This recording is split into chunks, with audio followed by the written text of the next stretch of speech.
Took it to the line, then I took it to the beach, then I took it from the books, then I took it to the streets. Looking at my grind like I stressed on the top of the day, then aside to the day of my release. Yeah, don't find at least. Wanna be the prime representative of a beast. I ain't trying to lie with the rest, shine with the rest to the line, just focus on me as it should. Then I can, if it could be the case. So I ran over tracks like I could beat the race, overlapping who was laughing at the star. They depart, call it burn, I know it burns, then I'm relaxing in your face. Toronto, what's up, man? How y'all doing? Ladies and gentlemen, welcome to the newest edition of What You've Been Missing. Straight out of Washington, D.C., it's your man Oddisee, 1/3 of the Diamond District. Y'all watching Studiofeed.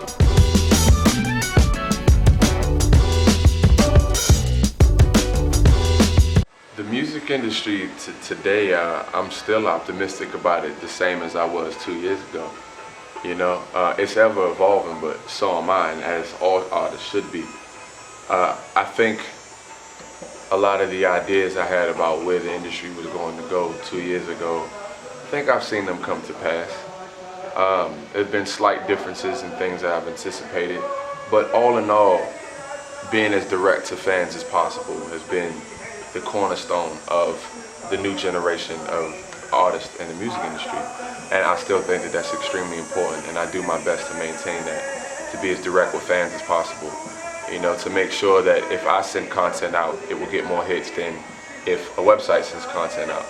You know, a lot of artists don't think of it that way, but I do. I think it's more personal, and I think you get a better reaction from it when the artist is involved as much as possible.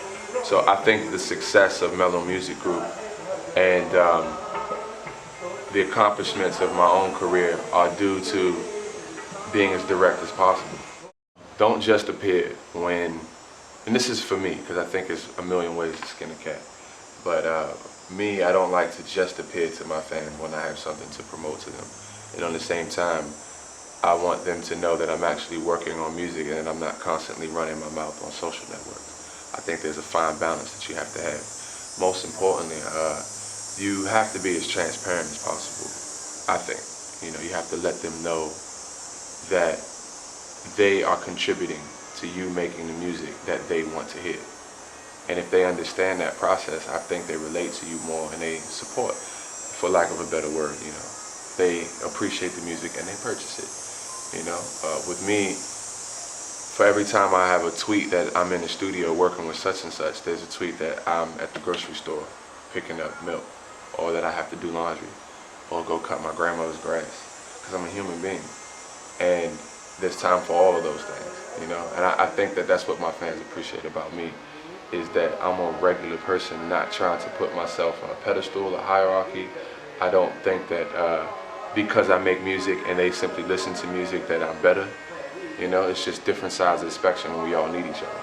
So I think that transparency in the way I present myself is probably one of my most effective tools.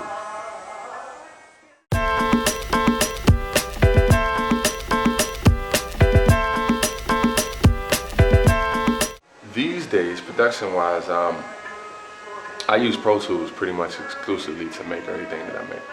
I started using Pro Tools to make beats at Red Bull Music Academy in Melbourne. I think that was 06, 07. First day I got there, a gentleman tripped over my zip disk and broke it, and I couldn't save beats. So I was trying to figure out how I could make beats on my ASR that I brought with me and still save them. So I had the idea of making it in the ASR, but instead of hitting play and record in the ASR, I hit and play and record on a click track in Pro Tools. So when I got comfortable, about a week and a half later, I realized that by the time I was finished, the beat was already tracked out. Time went on and I just bypassed the ASR completely and started making music in Pro Tools. And it's changed my life completely. Not necessarily for what I'm capable of doing in tools, but where I'm capable of doing it. I make a large amount of my production on the road because I'm constantly traveling. So my productivity has increased, and the inspiration I get from being in Toronto today and DC tomorrow and London the next day and being able to create in all of those cities has really allowed me to grow as an artist. So the technology has just freed my creativity in the space in which I created, you know. I'm still a sampler through and through. Oftentimes what I'll do when I'm not traveling is collect records, dig, acquire hard drives of sound libraries from my friends who dig and collect records, and I'll store them on my hard drive, and I have a folder called Samples for Later for when I'm not inspired to make beats right then and there, but I know that this is a good tune that I want to mess with. So I have a hard drive that I travel with that's full of that, and then I'm using the MIDI instruments in Pro Tools, and then I'll chop everything in Tools, apply it right on the grid. I don't really use a MIDI keyboard unless I'm home to play out chord progressions, and then I'll call in my homie Ralph Real, who plays on most of my tracks, and a series of other musicians, and I start to get to whistling and humming, and they replay the things. So I'm a mixture of samples, MIDI instruments, and live instrumentation.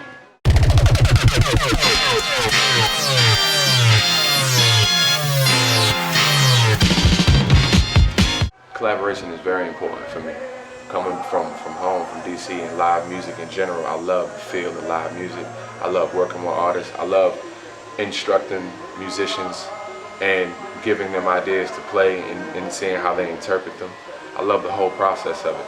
I love the intimacy of sampling and being alone in the studio with records and listening to them deeply, not just aesthetically on the surface, just to enjoy it, but breaking them apart and dissecting them.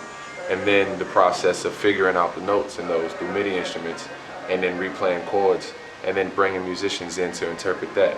It's a full spectrum. I love all of them,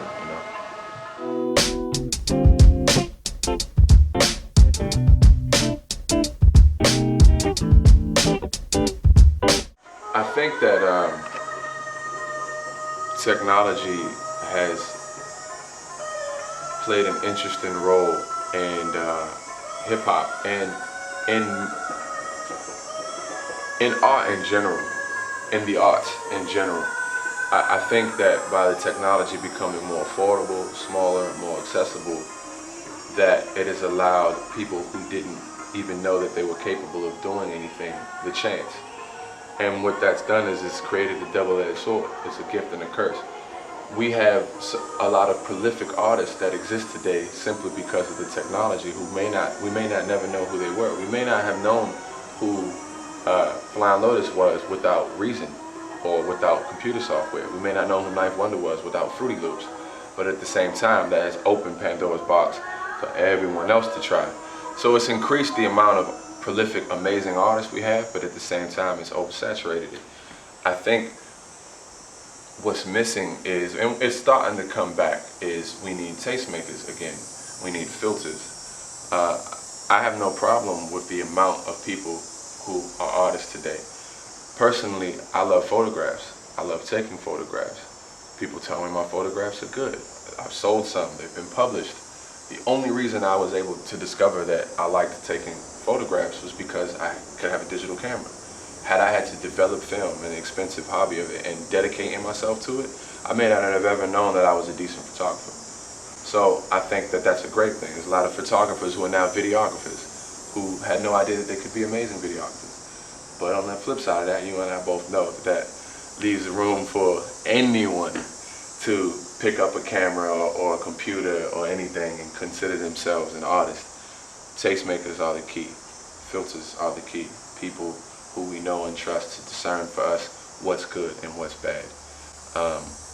That's on the fan side. Now on the artist side, if you have that inkling to pick up some sort of equipment to go after an ideal or a dream, I always tell people the same thing. Don't fall victim to underdevelopment and overexposure. I think that that is the most dangerous thing of the time that we live in, is the time that I come from. You weren't heard if you weren't good.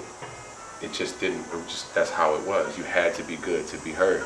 But today, you can start today and hit me up on Twitter tomorrow and say, yo, Oddisee, I just started making beats yesterday, check my shit out. I shouldn't even know who you are. You shouldn't even exist to me. And people may say that's a cocky, arrogant thing to say, but I don't mean it that way. I don't mean it because I'm here and you're here, meaning you just started. There should have been some sort of internal decision to say, I just started, I shouldn't want people to hear me now. But we don't live in that world, you know. We live in a world of instant gratification. We live in a world where the #1 job that children aspire to be is entertainers. That's a vague description, but that's a true fact. I forgot where I read that from. But reality television has forever changed it so that everyday people who have no talent or no reason to be famous can now be famous. So everyone just goes after what they want and puts themselves out there, I think, a bit too soon. So I would tell people to cultivate their craft, create an organic fan base that grows from your city and your town, let it grow out.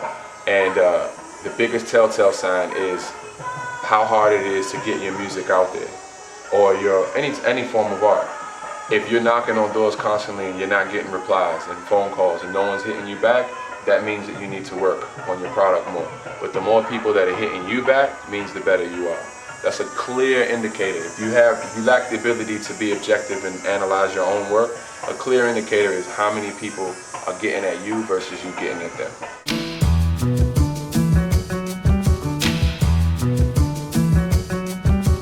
Actually, I started working on the second Diamond District album. That's going to be called March on Washington. Recently, I put out Odd Seasons, which was a mixture of vocal features and instrumentals. And after that, I have another instrumental album coming out called Rock Creek Pop, which is supposed to come out at some point this month. I can't remember the date, to be honest with you. Mike, don't kill me. But my solo album, People Hear What They See, is what I've been working on for quite some time. It just features me rhyming beats and rhymes the whole way through. That should be out November 9th. And I'm actually approaching my deadline rapidly, and I need to finish some things up when I get back to New York. I'm always a firm believer in having tons of small hustles versus one big hustle.